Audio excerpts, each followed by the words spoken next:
Elle s'appelle Marie-Hélène Driveau, c'est une lexicographe pas vraiment étonnée par l'ampleur de la polémique. Dès qu'on touche au langage, tout le monde se sent concerné, et en plus, quand ça touche la guerre des genres, on pouvait s'attendre à des réactions, évidemment. Ça nourrit des tas de fantasmes. Là, on voit des gens qui redoutent que Yel remplace il et elle, mais non, calmez-vous, ça va rien remplacer du tout. Il et elle ne changent pas. Oui, mais comment vont faire nos enfants? On va leur apprendre ça en cours de conjugaison. Non, calmez-vous, là encore, il ne s'agit pas du tout de ça. Donc on part aussitôt dans des fantasmes qui s'auto-alimentent, et ça prend des proportions délirantes. Pourquoi vous avez pris cette décision ?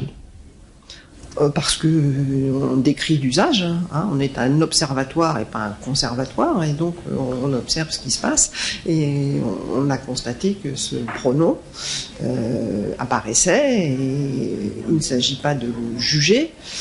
Un mot nouveau qui apparaît, hein, un lexicographe qui se respecte, c'est ça, répond à un besoin.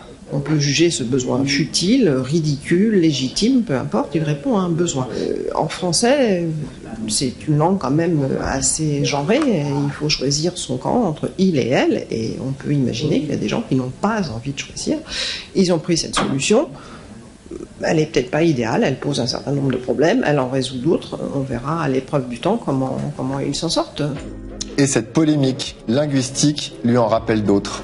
C'est vrai que le Robert a toujours été un petit peu à l'avant-garde. On a été les premiers à ajouter homophobie, à ajouter féminicide.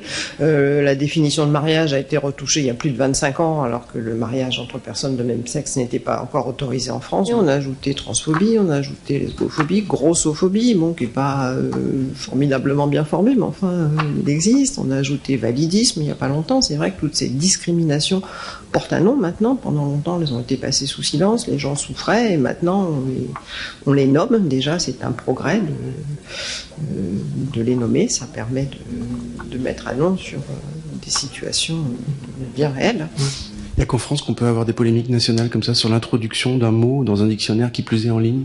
Oui, je pense qu'en Belgique ou au Canada, ça poserait aucun problème. Et c'est curieux. En France, oui, tout le monde se sent menacé. Ça me rappelle un peu la polémique sur le mariage pour tous, en fait. Des gens qui n'étaient absolument pas concernés, qui ne seront jamais concernés, et qui s'embrasaient complètement.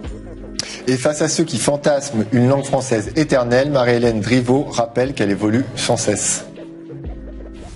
Le français ne vient pas du gaulois, je suis désolée de briser vos fantasmes là aussi.